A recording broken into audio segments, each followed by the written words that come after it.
When it comes to investing, Witten is different. We're a one-stop shop for global equity investments, aiming for long-term growth in capital and income. We work with expert fund managers from around the world, providing access to a diverse range of companies in the global stock market. Invest through an ISA, SIPP or savings account via an online platform or through a financial advisor. Experience the collective wisdom of Witten Investment Trust. Find out more at witten.com.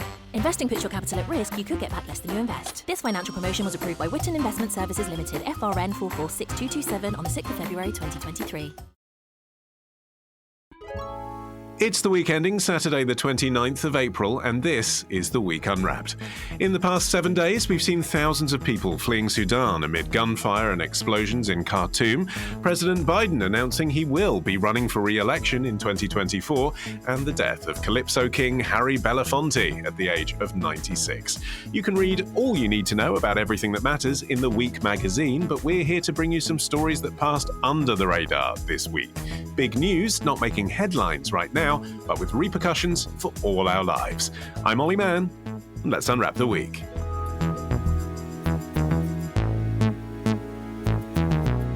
And joining me today from The Week magazine is Leif Arbuthnot, plus we welcome back book reviews editor for the International Affairs Journal, Mariana Vieira, and director of YouTube for Auto Trader, it's Rory Reid. Mariana, you're up first. What do you think this week should be remembered for? Can Argentina power up the world? This tranquil, almost lunar landscape lies 4,500 meters above sea level in the Andes Cordillera.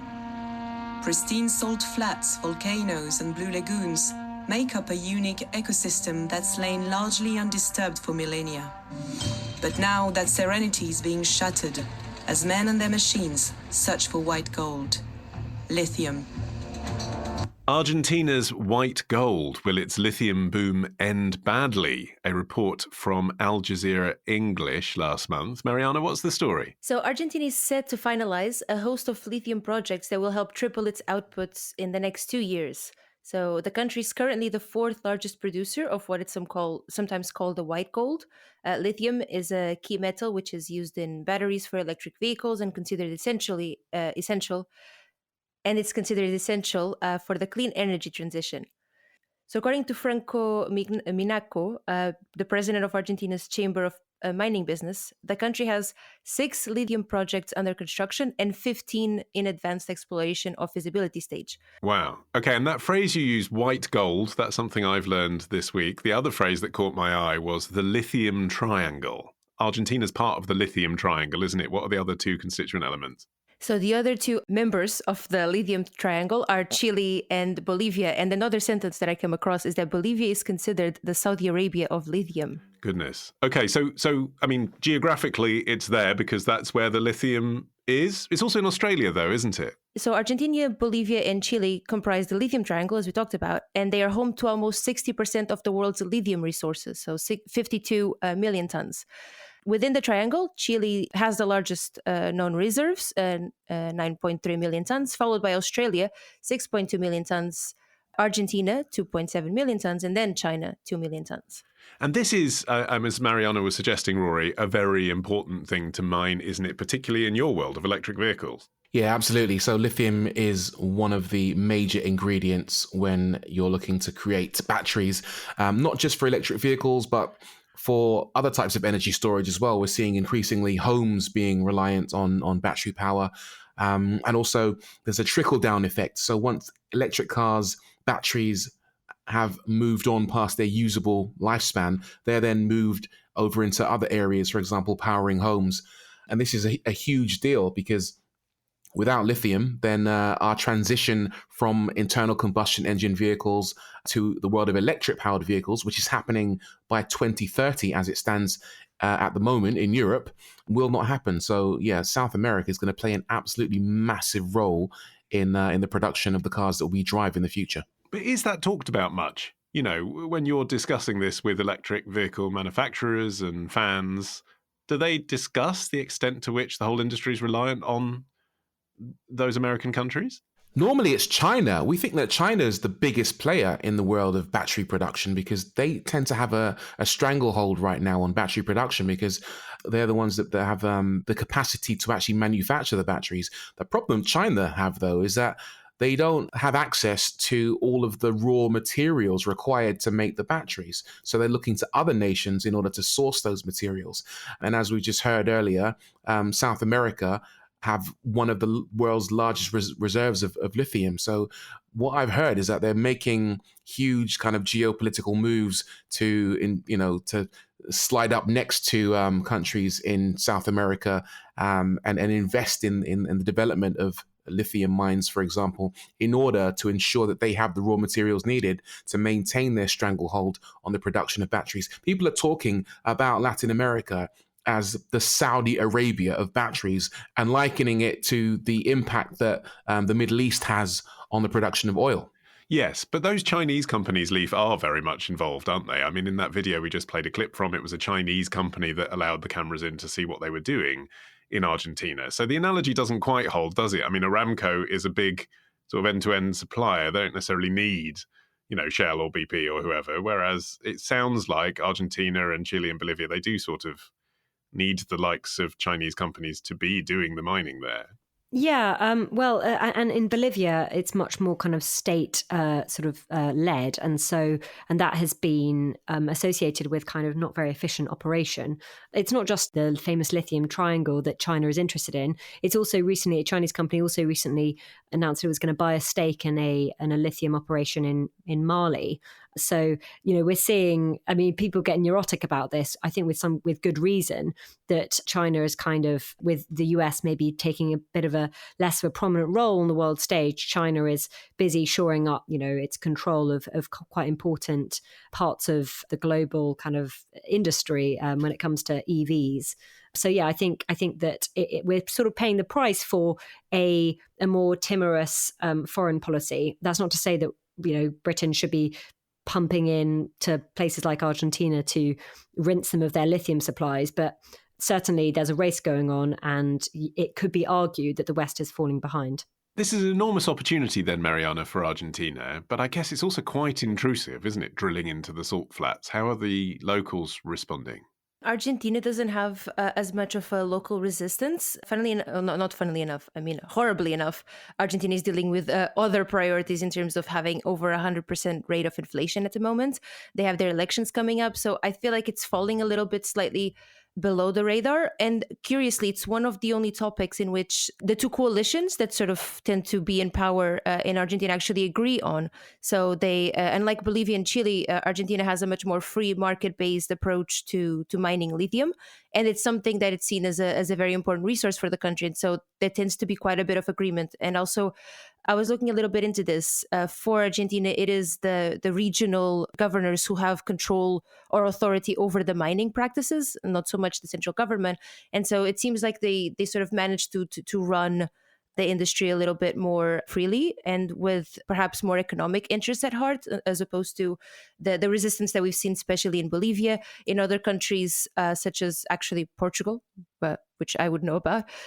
They have actually tried to start some projects and they've been completely shut down with environmental concerns and the local population just not being interested in it. Yeah, what is the environmental impact of digging up lithium, Rory? I mean, it's an industrialized chemical process, it seems, from the outside. It doesn't seem to be particularly good for the environment, and yet it's being, used in EVs, which we're being sold as better for the environment than petrol. Yeah, for sure. So the major impact is the kind of contamination of local ecosystems and the water basins, which make water consumption for people and animals in those local areas pretty harmful. And when I say harmful, I mean this stuff can lead to major health damages or even death due to the amount of water required in the production of lithium. I can't give you the exact figures off the top of my head, but basically involves, in a lot of cases, diverting water from people that need water to drink or to farm into these lithium mining areas and essentially soaking that into the ground.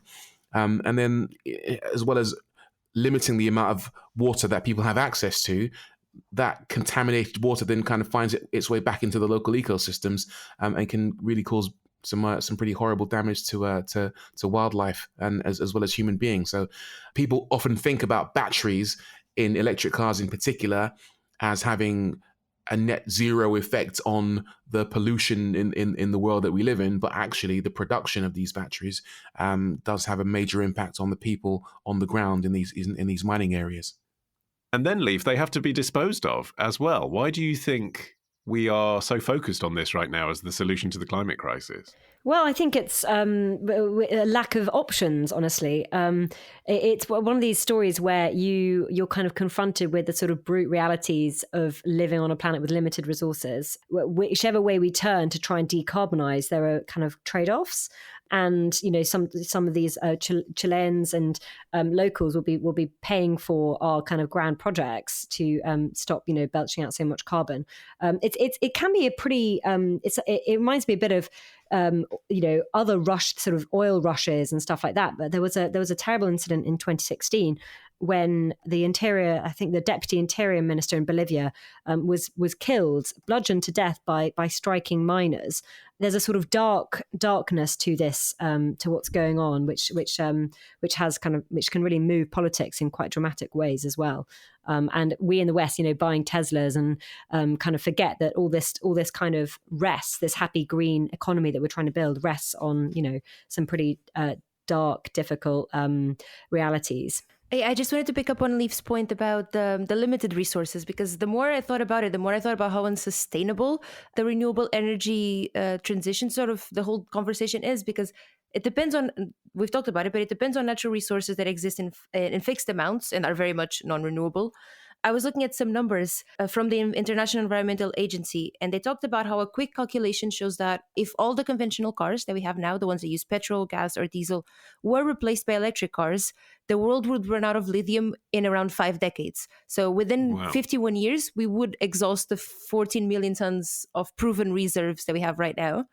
Then connecting this to the climate change objectives, a very concerted effort to reach the goals of the Paris Agreement, so stabilizing climate change below the 2-degree global temperature rise. This would mean quadrupling the mineral requirements for clean energy technologies by 2040. So this is one of the goals. And the other one, if we go for an even faster transition, so the net zero by 2050, it would require 6 times more the amount of mineral outputs in 2040 than today. And this just doesn't sound like... It sounds like an exciting project to throw all your resources at, but long term, I mean, I don't know how hopeful. Yeah, please. There is obviously an aspect to this that is really depressing, but I would also say that I think human beings have a way of kind of crossing bridges when we come to them. And I'm not saying that this, that's guaranteed in this case, because obviously we're dealing with limited resources, but there have been advances in the science in terms of how to get lithium out of these, mines, sort of extract it and get more lithium when you're extracting it.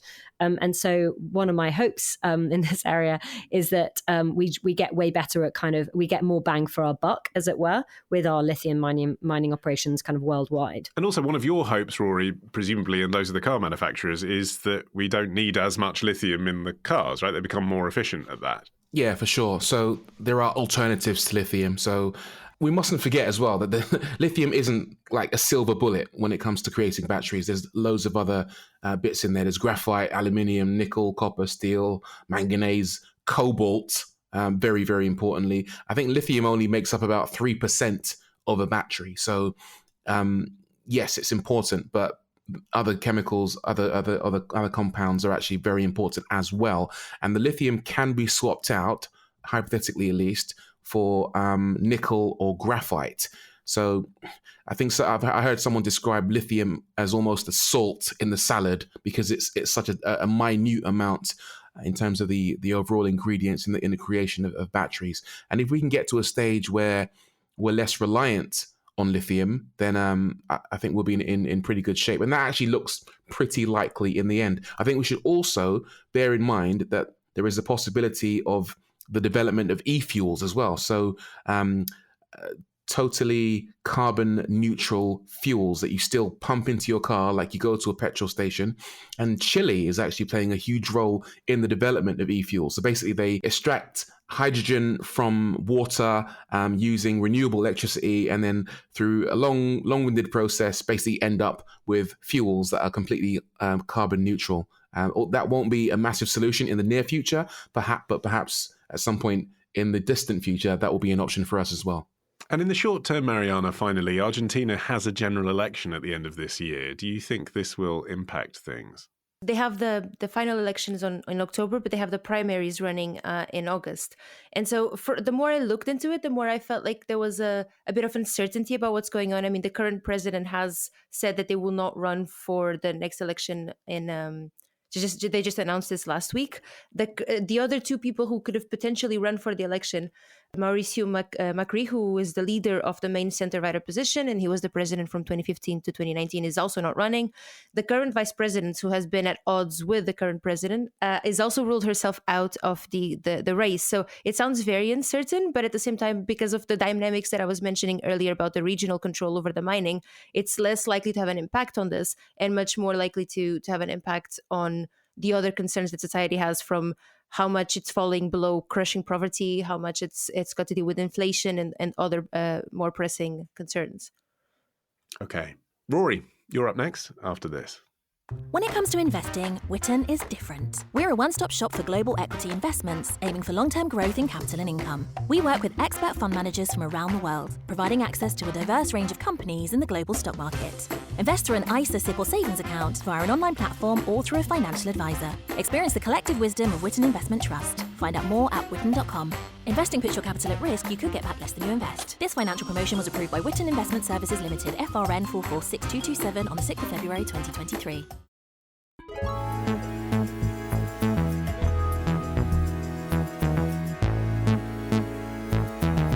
Okay, Rory, your turn. What do you think this week should be remembered for? A first-class mistake from one of the biggest airlines. The 14 first-class seats are sold for $8,715 each, or $122,010 total.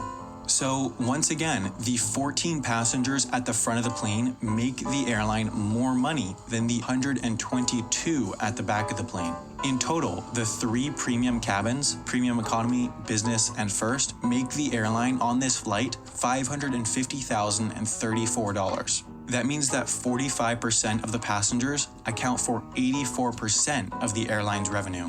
The economics of airline class from Wendover Productions in 2017. You can watch the whole thing on YouTube. Rory, what's the story? So, one of Japan's biggest airlines, All Nippon, they accidentally sold tickets for the wrong prices. And when I say wrong, majorly wrong. Tickets costing around $16,000 were sold for just $890 from Jakarta to the Caribbean via Tokyo and New York, first class, all because of a glitch in their system. And that, I think, happened last week. What's happened this week? Yeah, so it happened last week, and we were waiting to find out whether All Nippon would actually honor these tickets. At the time, they said that they'd yet to make a final decision over whether they'd honor the tickets, but discounted tickets were still valid while they were thinking about making that decision. But they've now come out this week and said, no, we're not going to honor them. So if you haven't flown already, then we're not going to give you these $16,000 tickets for pennies. Sorry. And what's your take on that, Rory? I mean, you can definitely see that from both sides, can't you? If you're a customer who genuinely, innocently purchased what you thought was a first-class ticket for a bargain basement price, and then they say, sorry, the advertised rate isn't the rate we're going to give you that ticket at, you might feel cheated. But equally, if you're the airline and you read about people who are clearly just buying the tickets because they spotted the error, you too would feel that wasn't fair. Well, I can definitely see it from both sides, as you do as well. So All Nippon, I'm not sure it was their fault, actually. There's a technology company called Amadeus IT Group, who I believe provide the fare quote system for the bookings.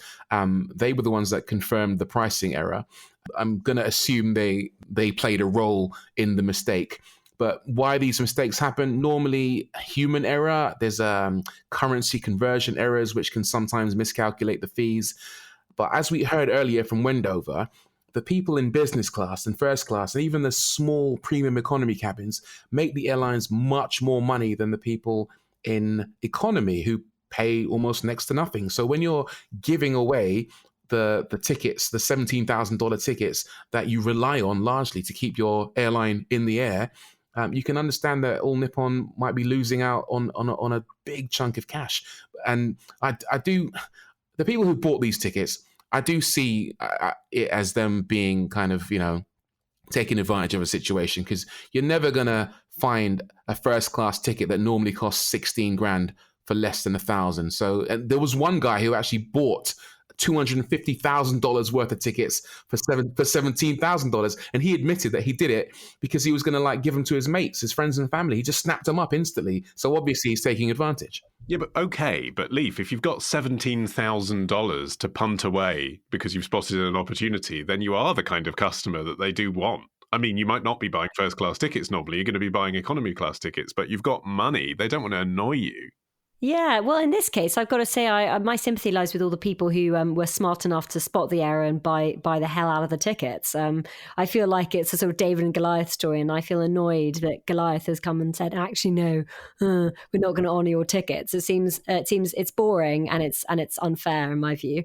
But it's quite an interesting insight into how much they're reliant on these high net worth travellers. Also, in the pandemic. Obviously all flying basically, really didn't quite stop, but was massively reduced. And I've seen some rustlings in the past few months that companies are less kind of happy to stick their employees on first class tickets because it's not seen as kind of chic or right in an era of cost of living crisis, blah, blah, blah. So probably airlines are a bit jumpy anyway about losing out on quite the amount of first class travel and business travel that they used to. What's your view, Mariana? Would you have honoured these ticket prices if you were the airline? I don't think the problem is honouring or not honouring them. I think the problem is going back on their word. So if initially they said they would honor them, then they should. And if it's about the expectation management, right? And the PR aspect of it. It's not their error. It's not their fault that the tickets, as Rory was explaining, were put with the wrong price. But it is their fault that they said they would honor it, and then the week after they sort of changed their mind. And so as much as it's been really interesting for me to find out about the economics of how much the business and the first class makes, I sort of feel bad for the people who were told that these tickets would be honored. And I wonder if they've made plans, if they've booked their trips, if they've booked their hotels, what's happening to all of that. And I feel like the news just focuses a lot on what the company should have done instead of going back on their word. Yeah, I mean, Leif, on that PR point, the cost that they've lost out has to be balanced against the news coverage cost, doesn't it? What would it cost for them to be covered as they have been by Insider, by Bloomberg? Now we're doing it. If they're getting talked about, would it have been better for them to be talked about as the company who, yes, made a mistake, but lots of people got to have an amazing holiday? Or is it better that they did this? Yeah, I think that's a really good point, that there's been a kind of PR opportunity that's been squandered here. You could have as well sweetened up the people that you annoyed by giving them a $500 flight voucher or something, and being really contrite. And perhaps I missed that, but I haven't seen it much kind of, oh, we're so sorry, here are some flowers, or as you say, you could have sent kind of people who were smart enough to book the tickets on a wonderful holiday and had had a kind of cheeky Twitter pictures of them being here's Jonathan from Hong Kong having a great time. It feels like there was some slightly heavy-footed PRing at work here. Doesn't feel very Japanese, that, though, Rory, does it? I mean, that PR strategy Leif's just outlined, that is what a British or an American company might do, but maybe they're just embarrassed about this. I think they have an uneasy relationship with the types of people who are quick enough to spot these deals in the first place. So there's loads of forums on the internet where people camp out, basically, looking for these mistake flights. And as soon as they go live, they flock in their dozens to try and snap them up as quickly as possible. So I don't think necessarily these are the types of customers that the airlines want. It just so happens that these are the customers that get to these really cheap flights quicker than anybody else. And also not just looking for these mistake flights, but also for fuel dumping opportunities and hidden cities. Tell me what that means. Right, so hidden city booking is when you basically book a flight with a stopover in the middle, but you get off the flight at the stopover and don't go to your final destination. For example, you want to fly from Heathrow to Los Angeles, but the flight is $800. Instead, you book a flight from Heathrow to, I don't know, China via Los Angeles, but then get off in Los Angeles, because usually these one-stop or multi-stop flights are cheaper than the direct flights. But then doesn't your suitcase end up in Beijing? You've got to be very careful. You've got to pack light. Yeah. Do not check your luggage. Right. Otherwise, it does end up in Beijing. And fuel dumping is when you buy tickets from multiple airlines whose systems aren't compatible. So they end up dropping out the fuel portion of the ticket because the systems don't talk to each other properly. So yeah, lots of tricks, lots of really underhanded ways, if you want to call it that, of avoiding paying full whack. I suppose, Mariana, the reason people feel entitled to find these loopholes is they maybe feel that the airlines, with all their dynamic pricing models and their websites that have hidden costs for extra luggage and legroom and whatever, aren't being fair with us. I agree. And also much credit to whoever understands the multiple types of fuel dumping strategies that you can use. Because I was reading about the open jaw, the double open jaw, the strike, the holy grail. And I felt incredibly bamboozled. If anyone can understand this, book their tickets and get money off. I feel like they've deserved it. Like they've went through they've jumped through so many hoops that at this point they're acrobats and they deserve to fly on these cheaper flights because of all the extra work and dedication that they've put into, like you were saying, Olly, finding a way to fight back on all these hidden fees because of the way that low budget airlines function. They don't have the business and the first classes so much, so that the way that they function or the way they succeed, one of the keys to success is actually that those hidden fees. And as I'm trying to fly to Crete next week, I just realized as I was checking in that I was actually only given the little handbag, and as much as I would love to fit all my swimwear in that, I do have skincare, I do have other things I need to be fit in, and we had to have a whole conversation back and forth as to whether I needed a 15-kilo bag, a 23-kilo bag, just a carry-on, and to this point I still don't know. And also it's too many options. I feel like if you're doing a 3-strike holy grail dumping fuel type strategy, you deserve to take whatever bags you want on your flight, really.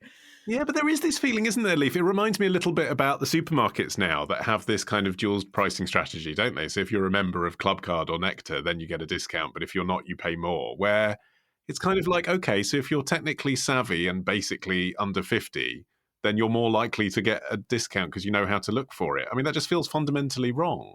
Yeah, I can see why. I mean, it's definitely a disadvantage to people who are, God forbid, using travel agents who are, I mean, there's a sort of young person advantage here. But to me, I mean, maybe I'm being a bit sort of older people, but it rewards hard work. Spending time on the internet, being savvy, gets you cheaper flights, and that strikes me as a fairly non-controversial situation.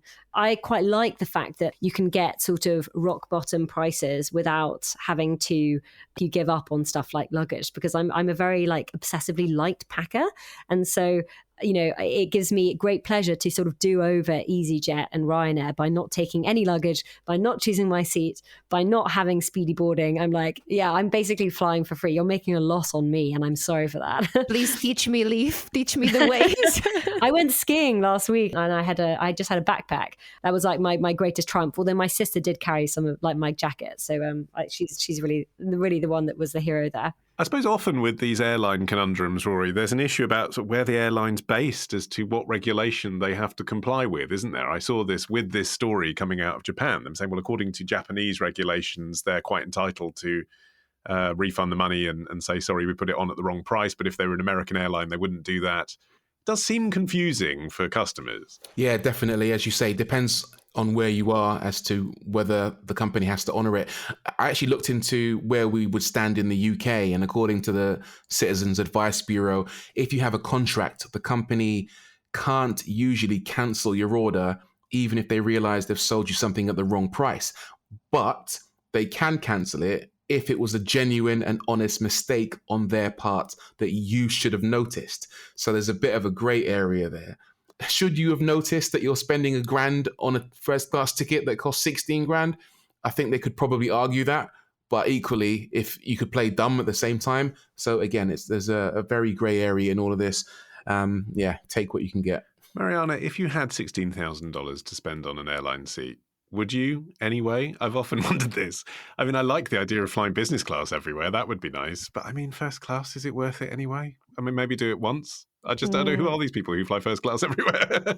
If you've got those $16,000, pounds, whatever it is, then I would definitely split it across multiple trips, because I would rather have no leg room but see a bunch of countries, because essentially the service that they're providing is to get you from point A to point B. I can drink all the champagne and eat all the lobster when I get there, but I can't find another way to travel, or I can't get on another plane if I spend all my money in one flight. I mean, return, because I do eventually have to get back home. Leaf, you're up next after this.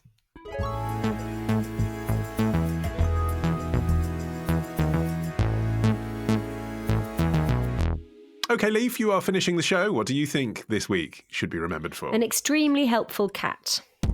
Our celebrity judges and you guys at home picked some brilliant category winners who are all clearly deserving of their success. It has now fallen to us and a specially selected panel of celebrity judges to decide which of our 4 category winners deserve to be the overall winner and become the National Cat of the Year 2021. Frankie and David Seaman hosting the Virtual Cat Awards back in 2021. Leaf, they were virtual, now they're gloriously IRL. Tell me the news. They are gloriously IRL. They're happening in July, but there are four categories, and you can vote on categories.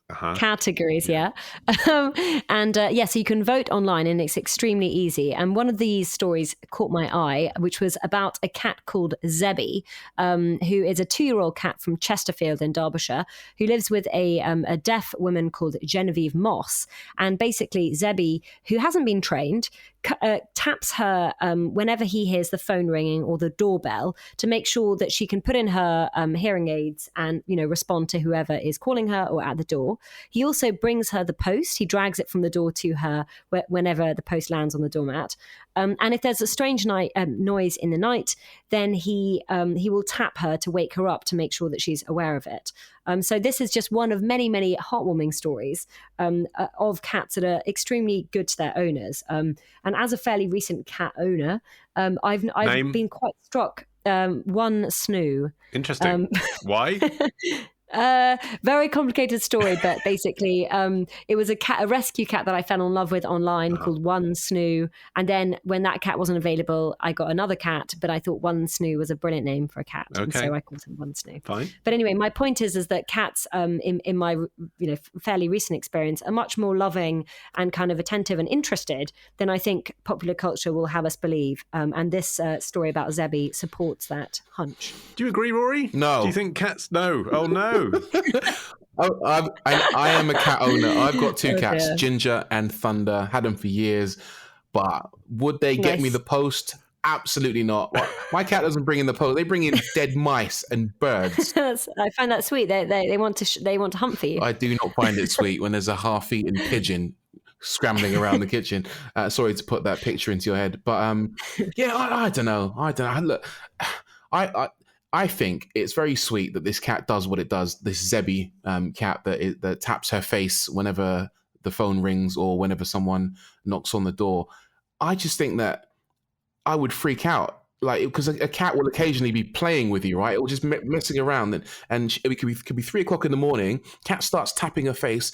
She thinks it's a burglar trying to break in the house, for example, when it's just trying to show some love. I don't know. I just find it. All cats are different, isn't that the thing? We all talk about cats as if they're all sociopaths. And some are and some aren't, or at least there's a spectrum. I've had both. My former cat, Coco, was incredible. You can tell how animated I am by this conversation. I do love cats.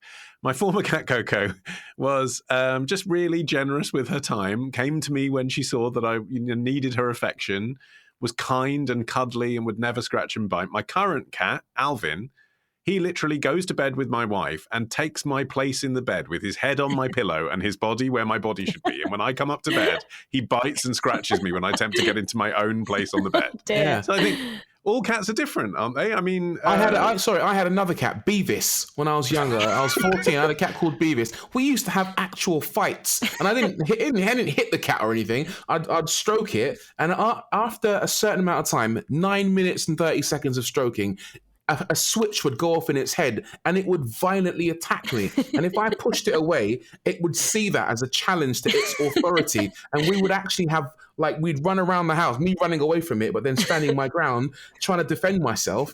It was a total psychopath. Well, was there a butthead?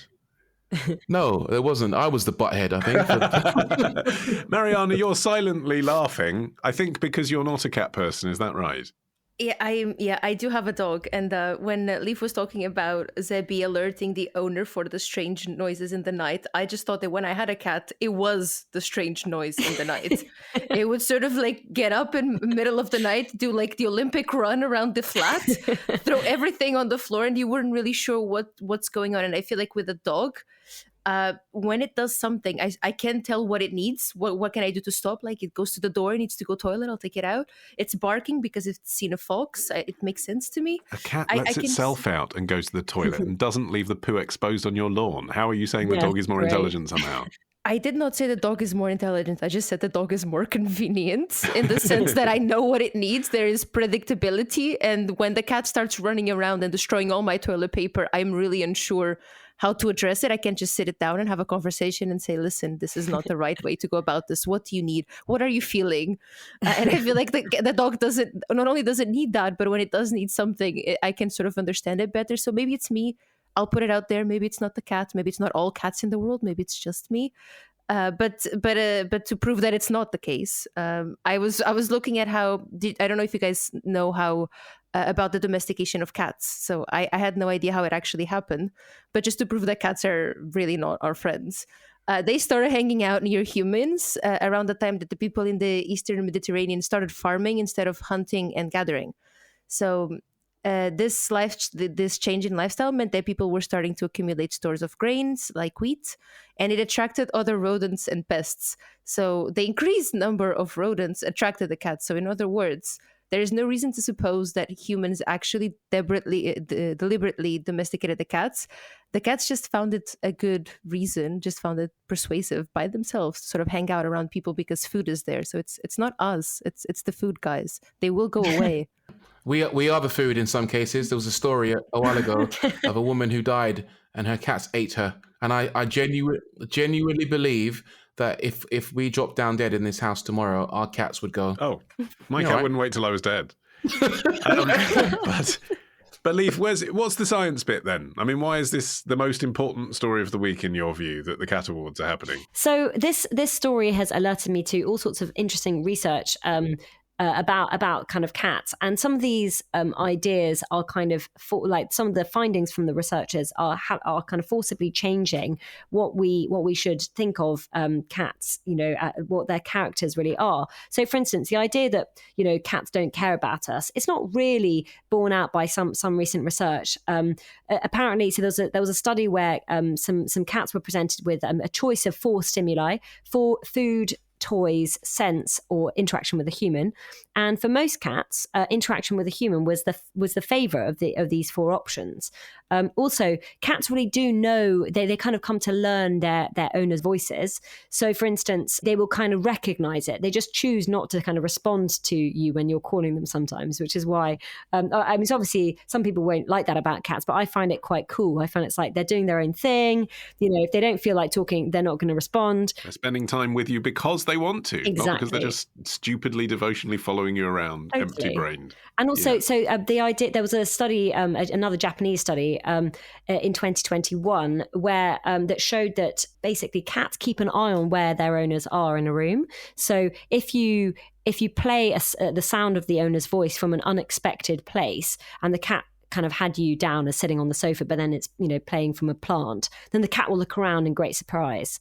So I think that we slightly think that cats don't care about us, but actually they like the sound of our voice. They like spending time with us. They notice where we are. There's plenty of evidence here to suggest that cats are not like the cold-hearted bastards that we typically show that they are in popular culture. Rory, have you voted in the National Cat Awards yet? Absolutely not. I think it's a bit ridiculous, really. Okay, Zebby's cool because it'll get the mail and stuff like that. But the other finalists, I don't know. One of the other finalists is called Elsa, who's nominated because it's sociable and it goes to the shops and walk. Sorry, and walk I don't know why you're saying this with a cynical voice. I can't bear I spent the most pleasant morning of my week so far today voting in the Virtual Cat Awards, and Elsa, the Bridgewater cat, is absolutely for the win. This cat is adorable, and there's a Facebook group. And what this cat does is it goes out in Bridgewater, and everyone in Bridgewater knows the cat. There's pictures of it like inside Cotswold outdoors. There's pictures of it in WH Smith. Why should it get an award for that? It's a community award. I don't get the award for walking down the high street and people seeing me. Why should a cat? You're clearly not saying hello to people, Rory. I can see that. Did you vote for Elsa Leaf? I did. I think I did actually, and there was also one at was it Hampton Court or something? Very yes, which they called Henry IX or something. Yeah, there were a lot of. He's a bit ugly though, isn't he? Yeah, but I thought I was quite impressed by him in the end. A lot of the cats I was interested to find had comforted their owners during periods of sickness. And there was another cat that was a great comfort to its two owners who were both working in like on the front line. I think one of them might have been a police officer or something. So there's a great variety of cats in these awards, and I think everyone should vote in them, including Rory. I agree, and I'm proud to be one of the few men who's prepared to say so. By the way, it was noticeable. There's a lot of women on that website and their cats. My thanks to our crazy cat lady Leaf, Rory, and Mariana. You can follow this show for free and get every episode as soon as it's released, like an adorable cat round Bridgewater, by searching for The Week Unwrapped wherever you get your podcasts and tapping follow. You can also get 6 free issues of The Week magazine with a trial subscription if you go to theweek.co.uk/subscribe. In the meantime, I've been Olly Mann. Our music is by Tom Morby, the producer, Sophie King at Rethink Audio. And until we meet again to unwrap next week, bye-bye.